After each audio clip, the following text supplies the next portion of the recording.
প্রিয় দেশবাসী, আসসালামু আলাইকুম। ক্রসফায়ারে নিহত বিএনপি নেতার পরিবারকে বাড়ি উপহার দিচ্ছেন তারেক রহমান।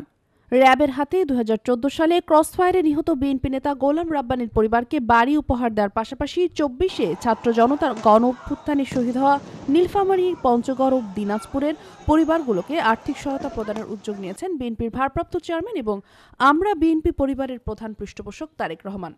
30 ডিসেম্বর নীলফামারীতে আয়োজিত একটি অনুষ্ঠানে তারেক রহমান ভিডিও কনফারেন্সের মাধ্যমে গোলাম রাব্বানীর পরিবারের জন্য নবনির্মিত বাড়ির চাবি হস্তান্তর করবেন। এ সময় 2014 সালের গণ অভ্যুত্থানে শহীদ পরিবারগুলোর জন্য আর্থিক সহায়তা দেওয়া হবে। অনুষ্ঠানে বিশেষ অতিথি হিসেবে উপস্থিত থাকবেন বিএনপির সিনিয়র যুগ্ম মহাসচিব অ্যাডভোকেট রুহুল কবির রিজভী, রংপুর বিভাগীয় সাংগঠনিক সম্পাদক আসাদুল হাবিব দুলু, বিএনপির বিজ্ঞান ও প্রযুক্তি বিষয়ক সম্পাদক ইঞ্জিনিয়ার আশরাফ উদ্দিন বকুল সহ অন্যান্য নেতারা। আমরা বিএনপি পরিবারের পক্ষ থেকে জানানো হয়েছে, গোলাম রাব্বানী ছিলেন নীলফামারী সদরের লক্ষ্মীচাপ ইউনিয়ন বিএনপির সাংগঠনিক সম্পাদক। 2014 সালে তিনি র্যাবের ক্রসফায়ারে নিহত হন এবং তার পরিবার এখন এই নতুন বাড়ি পাবেন।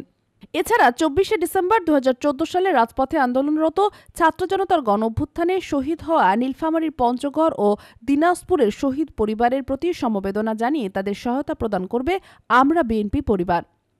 দেশ জগৎ ডেস্ক নিউজ।